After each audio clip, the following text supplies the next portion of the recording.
nggak tahu siapa wujudnya, tak diketahui, makanya kalian jadi apa? Error. Nah, kalau kami di Kristen, kami akan melihat wujud Tuhan kami itu yang sebenarnya, itulah di dalam Yesus. Di dalam Yahudi, di dalam Yesaya 25 ayat 9, inilah Elohim yang kita nanti-nantikan itu. Inilah Tuhan yang kita nanti-nantikan itu. Mari kita bermasyur. Bukan dikatakan inilah Mesias. Oh bukan. Inilah Elohim yang kita nanti-nantikan itu. Bayangkan itu. Tiga agama. Yahudi sebentar. Yahudi, Kristen dan Islam ternyata akan melihat wujud Elohimnya yang sebenarnya. Kalau kami Kristen jelas. Wujudnya di dalam Yesus. Orang Yahudi tipu-tipu. Orang Islam mereka tidak tahu bagaimana wujud Elohimnya, Allahnya, itu. Jadi pilihlah Kristen. Itu dia. Kisah para Rasul 10. Jadi nanti bangkin, nanti masuk. Biarkan dulu dia kelar berdua. Benar kok, kedengeran nggak? Kedengeran. Kecil tapi ya. Enggak lah. Jadi boleh masuk Bang Naik. Aku juga mau makan siang. Dari tadi aku udah loh. Bahwa Yesus Bang Naik udah boleh masuk ya. Kalau mau masuk ya Naik. Boleh. Ternyata menurut Bible sendiri bahwa Yesus keturun kedua kalinya itu sudah dibatalkan. Dia tidak akan turun kedua kalinya. Ini menurut Bible, bukan kata saya ya. Begitu loh Bu Darmi. Oke, baik, kita jawab. Yesus tidak akan turun. Ya, Kisah para Rasul 1, 10 dan 11 menjelaskan atau framing. Jadi di sini, ketika mereka sedang menatap ke langit waktu ia naik itu, tiba-tiba berdirilah dua orang berpakaian putih dekat mereka dan berkata kepada mereka, "Hai orang Galilea, mengapa kamu berdiri melihat ke langit? Yesus ini yang terangkat ke surga meninggalkan kamu akan datang turun ke bicara naik sama seperti kamu melihat dia naik ke surga." Kita bicara turun. Amin. Kita bicara turun, ternyata Yesus tidak jadi turun. Ada datanya, banyak datanya. Yesus akan datang. Yaitu tadi yang data yang disampaikan oleh Bu Dani bahwa Yesus akan turun ini sudah dibatalkan. Saya bilang sudah di-cancel. Itu datanya. Mana datanya Yesus tidak akan turun? Mana datanya? Oke, baik.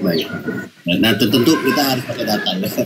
Jadi kita tidak boleh menafsir, menjelaskan atau kami banyak data Yesus akan datang. 1 Tesalonika 4 ayat 16. Sebab pada waktu tanda diberi, yaitu pada waktu penghulu malaikat berseru dan sangkakala Allah berbunyi, maka Tuhan sendiri akan datang. Nah, itu sudah dibatalkan semua.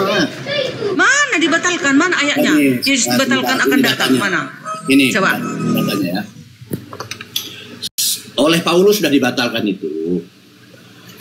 Tanya, jangan apa? Ini data, kita tidak boleh ini ya. Guru palsu, jangan guru palsu. Ini gampang kok dia bilang. Ini 10 ayat 12. Nah, jadi sini Ibrani 10 nomor 12 saya baca ya. Tetapi ia, nah huruf besar ya. Ia setelah mempersembahkan hanya satu korban saja karena dosa, ia duduk selama-lamanya di sebelah kanan Elohim. Dia duduk selama-lamanya. Tidak akan turun. Gampang kok. Mungkin dia tahu Bang Anggur. Mungkin dia tahu kalau Yahudi sekarang tidak pakai batu. Anggur, di kisah para rasulnya juga tuh, sebelum duduk selama-lamanya kan berdiri. Saya bilang, ini bahasa Indonesia yang mudah dipahami, tidak perlu ahli bahasa datang ke sini dalam diskusi ini untuk menjelaskan ini, bahwa di sini dikatakan Yesus duduk untuk selama-lamanya. Selama-lamanya, gampang kok itu. Jadi tidak akan turun. Tadi kalau dikatakan ada ayat, banyak ayat, Bu Dani bilang, oh dia akan turun, betul, itu ayatnya ada. Tetapi ini sudah dibatalkan oleh Paulus. Masalahnya anak baik, Yahudi sekarang menggunakan air,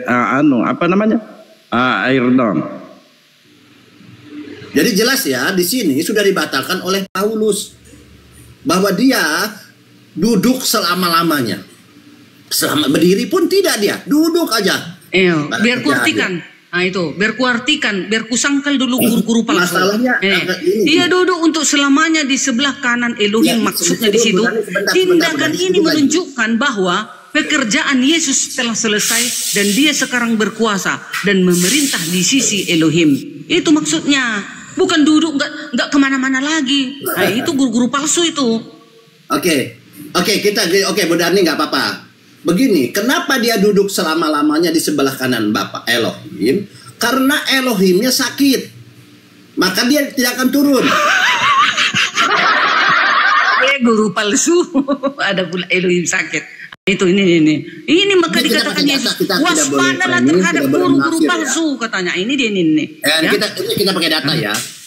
Jadi di sini dikatakan kenapa Yesus duduk selama-lamanya di sebelah kanan Bapaknya? Karena Bapaknya sakit. Pertama itu ya. Yesus ini orang baik, orang yang berbakti kepada Bapaknya, kepada Elohim. Makanya ketika Bapaknya sakit, dia tidak mau meninggalkan Bapaknya. Dia janji akan turun. Nah, ternyata tidak mungkin turun karena Bapaknya sakit. Karena Bapaknya sakit, nah ini kan harus tahu nih kenapa alasannya duduk selama-lamanya. Kok nggak jadi? Oh, nggak jadi. Karena di sini, di Daniel 7 ayat 9, dikatakan Bapaknya tuh yang lanjut usianya. Ini lanjut usia, ini udah tua nih. Duduk di kursi roda. Nah, di kursi roda ini apa? Ya sakit lah, namanya kursi roda. Gampang kok. Oh, lumpuh. Ini data loh. Oke, saya mau tanya. Lumpuh ya. Lumpuh. Duduk itu ya. Kita tidak boleh menafsir. Teman-teman saya baca ya. Sementara aku terus melihat tahta diletakkan, lalu duduklah yang lanjut usia. Huruf Y-nya besar, L-nya besar, usianya besar ya. Kita tidak boleh menafsir. Pakaiannya putih, Nya besar, dan rambutnya bersih seperti bulu domba. Kursinya, nih, kursi ya. Anak baik. Kursinya, anak baik. Ya. Anak baik mungkin pada waktu musim kurban banyak makan sate dia. Bisa jadi. Karena stroke kan? Bisa jadi ya. Jadi di sini dia duduk di kursinya dari nyala api dengan roda. Jadi kursi roda padanya dan api berkobar-kobar. Ini bukan di sorga nih, ini neraka nih kalau saya pikir ini. Nggak mungkin di sorga berkobar-kobar. Nah ya. Di sini Yesus wajar saja kalau membatalkan jadwal schedule mau turun kedua kalinya dibatalkan karena melihat Bapaknya yang lanjut usia duduk di kursi roda. Apa itu kursi roda? Kita tidak boleh menafsir. Kursi roda ini adalah, di sini dijelaskan, kursi roda adalah alat bantu mobilitas yang digunakan oleh orang-orang yang mengalami berjalan.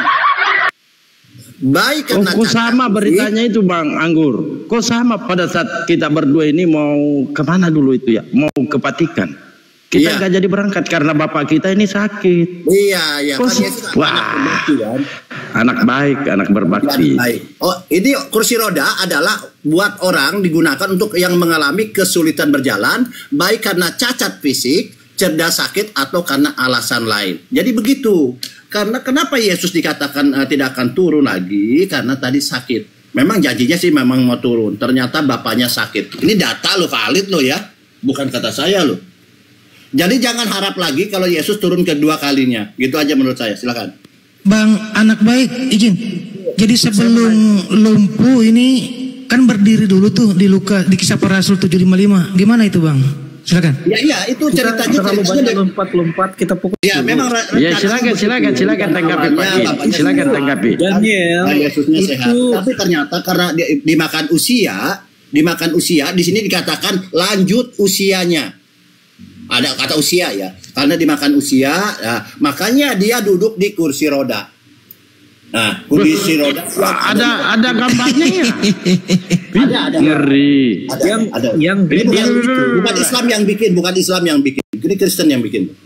Betul-betul nggak nyambung Ya, jadi gitu. Jadi teman-teman jangan terangkan nggak bisa, tapi buat narasi sendiri. Gimana mau dialog gitu? Dialog sendirilah. Tunggu dulu anak baik, biar dijelaskan oleh Mike kami sebagai Kristen. Kenapa diturunkan si Naik? Enggak, lari dia. Takut. Kalian nggak kasih dia menjelaskan gimana sih? Enggak ada yang turunkan, cuma diperlihatkan dulu data-datanya. Saya sendiri melihat ini, seandainya saya bukan host, dari tadi saya lari takut saya lihat ini. Coba aku lihat itu, pakai kursi menyala-nyala pula. Takutlah kami. Dia dibilang api berkobar-kobar. Ini di sorga atau di neraka ini? Saya curiga di neraka ini. Apa tadi? Wahyu berapa itu tadi? Lupa aku. Wahyu berapa Bang? Daniel 7:9. Oh iya. Inilah Daniel 7 ayat 9 ini, kalian ini kan gini, kalian nggak ngerti apa nubuatan Daniel 7 ayat 9 itu. Daniel dia baru tahu, dia baru 9. Kok baru tahu? Masa baru tahu? Cuman gini, menggambarkan Daniel 7 ini, Daniel 1 dan seterusnya ini. Jangan keras-keras, Anggur. Sebenarnya, anak baik, jangan terlalu keras. Ini mantan saya loh. Kita kan hanya membaca aja ya. Iya. Betul itu. Ini harusnya yang menjelaskan ini menjelaskan ini pakar teologi ya seharusnya ya, yang sudah sarjana teologi ya. Ibu Darni masih tamat SMA cuman gak ada sekolahnya, tapi bisa kita pelajari ya. Menggambarkan, saya juga pakar. Ini sama anak baik Daniel ini pakar. 7 ayat 9 menggambarkan penglihatan tentang tahta-tahta yang diletakkan, yang lanjut usianya ya. Duduk di atasnya, pakaiannya putih seperti salju dan rambutnya bersih seperti bulu domba. Kursinya dari nyala api dengan roda-roda dari api yang berkobar-kobar. Arti di situ tahta diletakkan. Ini menandakan penghakiman Elohim dan menegakkan kerajaannya. Betul, yang lanjut usianya, ini adalah sebutan untuk Elohim, menekankan keabadian dan kekuasaannya ya. Pakaian putih seperti salju melambangkan kekudusan dan kemurnian Elohim. Rambut seperti bulu domba menunjukkan kemurnian dan keagungan Elohim. Kursi dari nyala api menunjukkan keadilan dan kuasa Elohim yang menyala-nyala. Roda-rodanya dari api yang berkobar menekankan sifat Elohim yang penuh kuasa dan aktif. Bukan gambaran seperti itu. Itu kalian makanya salah arti gitu ya. Jadi menurut data bahwa Elohim ini sudah lanjut usianya, udah tua lah ya. Oke. Kemudian duduk di kursi roda kan gitu. Kursi roda ini apa? Kita tidak boleh menafsir Islam nih. Kita tanya kursi roda ini adalah alat bantu mobilitas yang digunakan oleh orang-orang yang mengalami kesulitan berjalan. Baik karena bukan di situ, tapi arti di dalam kekristenan, di dalam Alkitab kursi dari nyala api itu menunjukkan keadilan dan kuasa Elohim yang menyala-nyala, itu maksudnya. Kursi dan nyala api. Kursi dari nyala api itu artinya di situ menunjukkan keadilan dan kuasa Elohim yang menyala-nyala untuk menghabisi para manusia-manusia yang membuat kejahatan dan mengobrak-abrik Injil. Itu dia. Itu yang akan dihabisi oleh Elohim gitu. Pengertian lanjut usia dalam Kamus Besar Persia adalah sudah berumur tua. Yang lanjut usia ini adalah sebutan untuk Elohim, menekankan keabadian dan kekuasaannya. Itu dia. Sudah berumur tua, ya. Berumur tua. Maka wajar saja ketika Yesus dikatakan oleh Paulus, dia duduk selama-lamanya di sebelah Bapa karena Bapaknya sudah tua. Bolak-balik. Oke, aku ya itu dari pernyataan kalian. Sekarang dari pihak Kristen, tahta diletakkan, itu artinya ini menandakan penghakiman Elohim dan penegakan kerajaannya. Dia akan menegakkan kerajaannya ya. Yang lanjut usia, ini tadi sebutan untuk Elohim, menekankan keabadian dan kekuasaannya. Itulah untuk Elohim ya, menekankan keabadian itu maksudnya. Pakaian putih seperti salju melambangkan kekudusan dan kemurnian Elohim. Rambut seperti bulu domba, itu menunjukkan kemurnian dan keagungan Elohim. Kursi dari nyala api menunjukkan keadilan dan kuasa Elohim yang menyala-nyala. Terakhir, roda-rodanya dari api yang berkobar menekankan sifat Elohim yang penuh kuasa dan aktif. Itu artinya bukan seperti yang kalian gambar itu, bukan ya. Itu dia ya. Tadi lambang-lambang semua ya. Lambang-lambang semua tadi. Iya, di Wahyu jadi Tuhannya lambang. Jadi bohong-bohongan aja, bohong-bohongan. Gitu. Kalau kalian mengatakan bohong-bohongan, ya bisa-bisa jadi karena kalian saya tidak mengatakan bohong-bohongan, cuman mengatakan lambang gitu. Iya. Di dalam Wahyu ini banyak kali lambang-lambang di dalam situ. Makanya kalau kalian nggak ngerti, nggak tahu kalian bagaimana Daniel 7 itu di situ banyak melambangkan. Begitulah kejadian untuk akhir zaman itu sebenarnya. Patung emas yang dimimpikan Raja Nebukadnezar itulah lambang yang dimimpikan raja itu. Jadi dipanggillah siapa? Daniel menerangkan apa-apa yang terbuat daripada patung Raja Nebukadnezar itu. Itulah untuk akhir zaman. Nyatanya sekarang betul lah, sekarang akan terjadi perang antara siapa? Antara Israel dengan raja-raja Persia, itu dia. Udah mau terjadi nubuatan itu gitu. Bu Darni, kan Yesus ini diurapi oleh perempuan gitu kan ya. Nah, Yesus ini ternyata dia itu dikuduskan oleh perempuan-perempuan gitu loh. Jadi memang Yesus itu dasarnya belum kudus gitu kan begitu.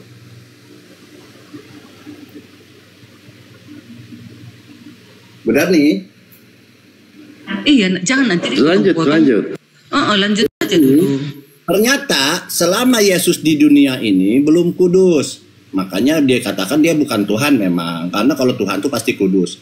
Nah, Yesus ini harus dikuduskan. Yang spesialisnya, Yesus ini dikuduskan oleh perempuan-perempuan gitu. Itu bukti bahwa Yesus bukan Tuhan gitu loh. Dan karena Yesus perlu dikuduskan. Begitu benar nih.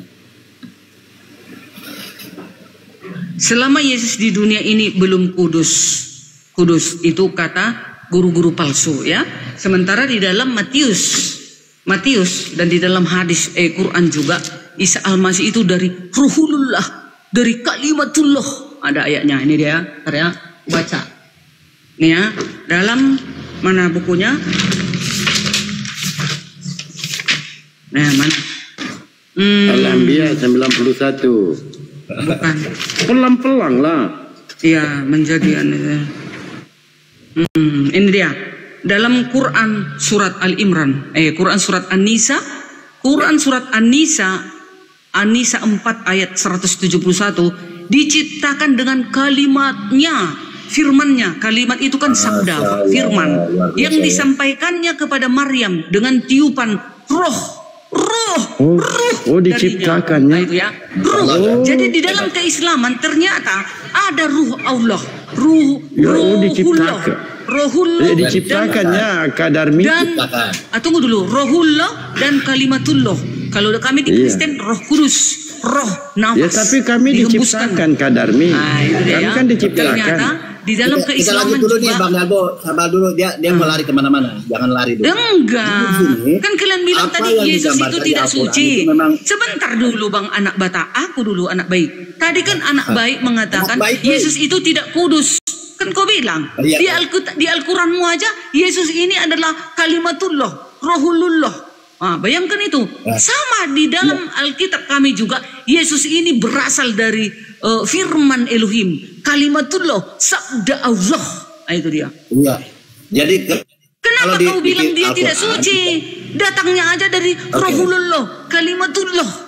Bagaimana kau bilang dia tidak suci? Jadi betul, kalau di Isa Al-Masih sabar ya, lanjut anak baik. Yang ditiupkan Roh Kudus kalau di dalam Al-Quran. Jadi luar biasa dia, Isa Al-Masih ini orang yang disucikan Allah gitu ya. Tetapi di dalam Bible Yesus ini dikuduskan oleh seorang perempuan. Nah, di sini pakai data ya. Kita jangan comot-comot ayat ya. Di sini perikopnya Yesus diurapi. Data valid kok. Isa alaihissalam nggak seperti itu ya. Di sini kita pakai data. Bedanya kenapa Yesus dengan Isa ini beda? Karena Isa yang disampaikan oleh Bu Dani begitu hebatnya, mulianya ya. Tetapi di sini bahwa Yesus ini dikuduskan oleh seorang perempuan. Ini data loh ya. Perikopnya saya ambil. Ketika Yesus berada di Betania di rumah Simon Kusta dan sedang makan duduk, datanglah seorang perempuan. Tasin. Data di valid. Tasin. Untuk apa? Untuk mengurapi Yesus. Dikuduskan Yesus oleh perempuan. Bagaimana kalian mengatakan bahwa Yesus ini suci, sementara Yesus ini disucikan, dikuduskan oleh perempuan, diurapi? Gampang kok ini. Silahkan. Kenapa Yesus mau menerima pengurapan dari wanita itu? Itulah karena kasihnya. Bayangkan, Yesus merendahkan diri. Bukan hanya seorang raja, harus raja yang mengurapi dia. Tidak. Padahal dia adalah raja dari segala raja. Yesus itu adalah raja dari segala raja. Bayangkan akan menghakimi dunia, tapi dia mau diurapi oleh wanita itu. Wanita itu kenapa dia menerima urapan dari wanita itu? Simbolnya apa? Bahwasanya baik secara manusia dia mau berada di dalam pengurapan oleh perempuan itu. Ya, bayangkan itu. Itulah dia mau merendahkan diri. Sampai-sampai perempuan seperti itu juga dia menerima urapan minyak dan dioleskan pada rambutnya yang terurai itu. Dan urapan itu, minyak itu paling termahal yang pernah ada di zaman itu. Katanya kalau nggak salah, gaji satu orang dalam setahun untuk membeli minyak itu yang dioleskan oleh wanita itu kepada kaki Yesus. Nah, itu dia. Bu Dani, poinnya adalah ternyata Yesus ini memang belum kudus. Maka perlu dikuduskan oleh perempuan.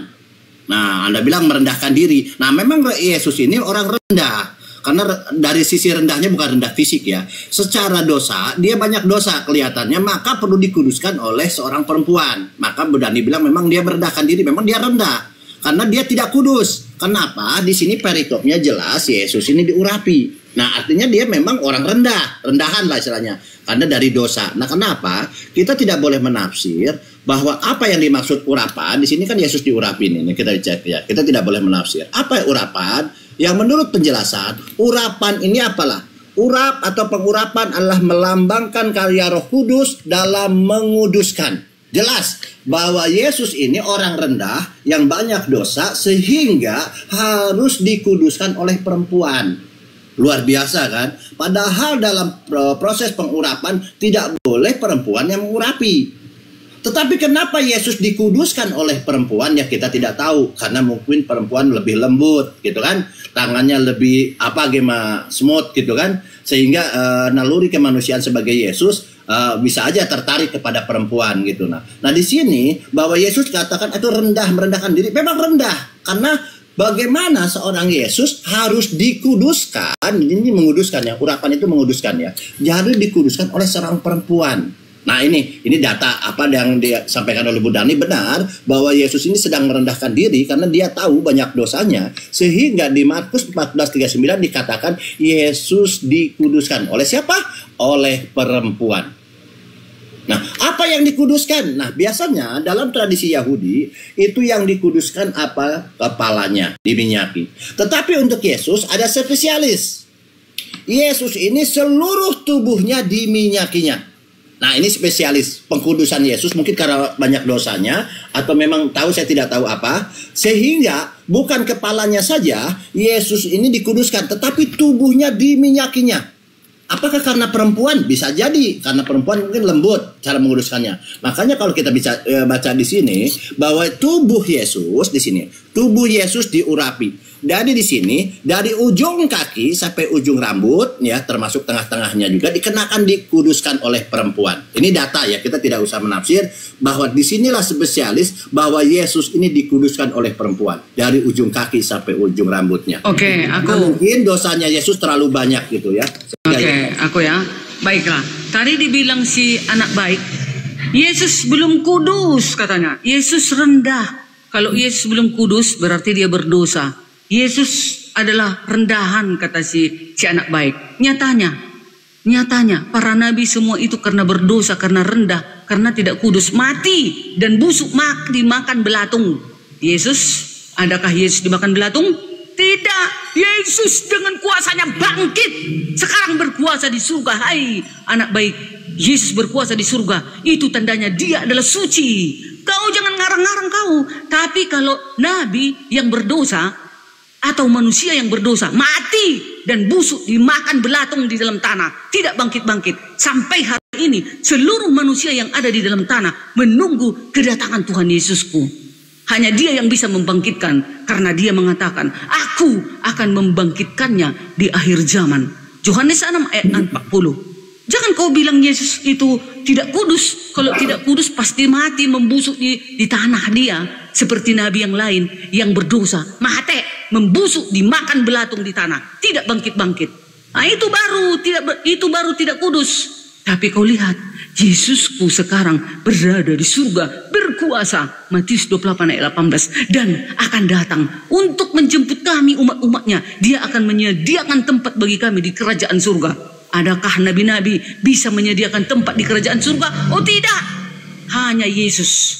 Ya, kau salah itu. Nah ini makanya dikatakan waspadalah kepada guru-guru palsu. Ya, Kalau yang suci itu tidak berada di bumi, dimakan belatung, dia berada di surga. Itulah Yesus. Tapi manusia yang lain, kalaupun ada nabi yang lain berada di sekarang di dalam tanah mati dimakan belatung, itu karena berdosa. Tapi Yesus sekarang di surga berkuasa, ada ayatnya, Matius 28 ayat 18. Itu kau mematahkan kau anak baik. Jangan kau ngarang-ngarang aja. Itu klaim boleh saja Yesus di surga, tapi kita bisa buktikan Yesus di neraka ya. Tadi seperti di Daniel 7 ayat 9 itu dari bara api yang menyala-nyala, itu tempatnya di neraka. Sebenarnya saya tidak bahas ini. Kita tetap bahwa Yesus ini tidak mungkin masuk surga karena memang dia orang yang berdosa, dan Budani mengatakan tadi merendahkan diri. Saya hanya menambahi saja, kenapa Yesus harus merendahkan diri? Karena Yesus banyak dosa. Terbukti Yesus dikuduskan oleh perempuan. Nah, yang lucunya ada perempuan. Dalam tradisi Yahudi, pengurapan itu dilakukan oleh laki-laki ya.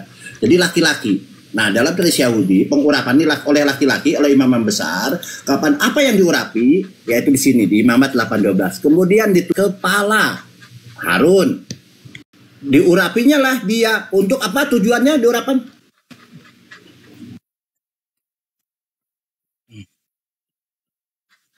Waduh. Itu, karena ngarang Bapak itu. Ditombaklah dia kan. Aku nggak ada ngarang. Sesuai data aku Tadi Bu Darmi itu menjelaskan di Matius 28 bahwa Yesus itu diberi kuasa di surga dan di bumi. Bisa ditunjukkan di mana Yesus itu berkuasa di bumi. Berkuasa di bumi. Sewaktu dia berada di bumi, dia membangkitkan orang mati. Bayangkan itu guys. Satu, membangkitkan orang mati. Dua, menyembuhkan wanita pendarahan 16 tahun berdarah-darah terus keluar mengalir darah. Kami aja wanita 3 hari datang bulan stres. Ini 16 tahun. Ini 16 tahun berpendarahan. Sebentar. Jadi menurut Bu Darmi, kuasanya kan di bumi. Tunggu dulu. 3, apa kuasanya? Dia memberikan makan berpuluh-puluh ribu orang dengan hanya 5 roti dan 2 ikan. Nah, itu kuasanya. Luar biasa. Jadi kalau lalu, perkara kuasa di perkawinan Kana habis air anggur. Dia membuat kalau hanya kuasa begitu menjadi anggur. Itu kuasanya dia di Paulus bumi. juga lebih berkuasa. Nggak ada. Coba. Paulus menghidupkan juga orang cuma mati. satu kuasanya. Beda dengan Yesus. Jangan dia menghidupkan orang mati rasul dengan nabi-nabi dengan Yesus jauh. Tunggu dulu. Tidak, lebih tinggi Paulus ini bayangkan. Enggak dong. Bekas kain. Lebih tinggi Paulus. Tunggu dulu, nanti saya lebih tinggi Paulus. Pertama, kenapa sekarang kalian membela-bela Paulus? Tunggu, saya ini mau mendamaikan. Mau mendemakan Kadarmi dengan cuma memberi data tunggu dulu. Apa yang ada di Bible. Ini ada perbandingan nanti ya. Kenapa saya katakan lebih jago Paulus dibanding Yesus? Pertama, Paulus menyembuhkan orang sakit tanpa sentuhan dari Paulus ini. Cuman pakai kain bekasnya Paulus itu diletakkan ke atas orang sakit. Tiba-tiba orang sakit ini sembuh. Dan orang kerasukan keluar roh jahat itu. Ini bekas kain yang digunakan Paulus loh. Yesus itu masih menyentuh. Ada yang manggil, ada pasien itu. Udahlah ya, ganti lagi. Tunggu dulu, tambah dulu saya kasih dalilnya. Kenapa aku ada ujaran kebencian ya? Allah. Kenapa? Kenapa aku ada berita ujaran kebencian? Itu dia. Kok bisa ya? Biasa. Kita cari lagi ya. Kenapa ya teman-teman ini ketika kita bagaimana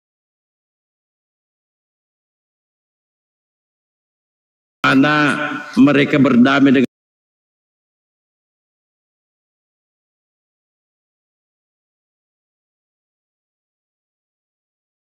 dengan Paulus, tiba-tiba dia tidak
akan naik. Kenapa Bang?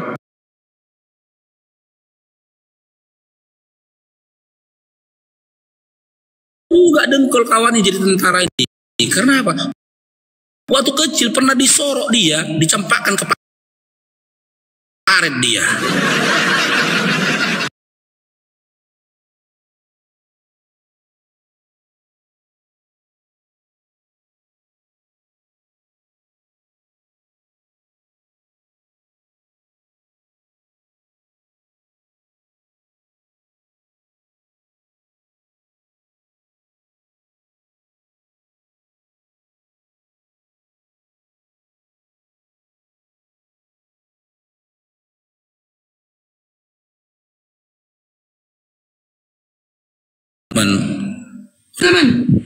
Aman. Ya tetep layar teman-teman ya, tetep layar ya. Bentar ya, 5 menit saya jangan on cam dulu teman-teman. 5 menit saya jangan on cam dulu. Terakhir, Tuhan itu tidak bisa memberikan keadilan dari keputusannya. Tidak bisa Tuhan memberikan keadilan dari keputusannya. Karena apa? Karena masalah pribadi dimasukkannya orang ke dalam neraka. Karena masalah pribadi. Yang si perwira polisi masuk masuk neraka dia karena dia pernah merampas jajanan Tuhan. Yang si anggota TNI masuk neraka dia karena apa? Karena pernah dia dorong Tuhan masuk ke dalam paret. Yang si satpam masuk neraka dia karena pernah nekek kepala Tuhan. Coba. Maka dia tidak bisa lagi dikatakan maha adil. Kenapa? Karena masalah pribadi dia. Karena urusan pribadi dia dimasukkannya orang ke dalam neraka. Untuk itulah dan untuk hal itulah tak mungkin bagi Tuhan turun ke dunia menjadi manusia.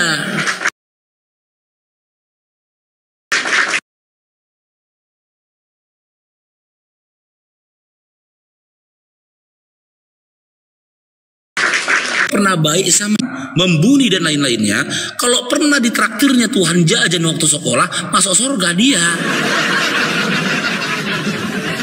Kalau pernah Tuhan dipinjaminya duit, masuk surga dia jadinya. Kalau pernah Tuhan dibelikannya sendal atau dibelikannya dibelikannya gorengan, masuk surga dia jadinya. Meskipun seluruh hidupnya itu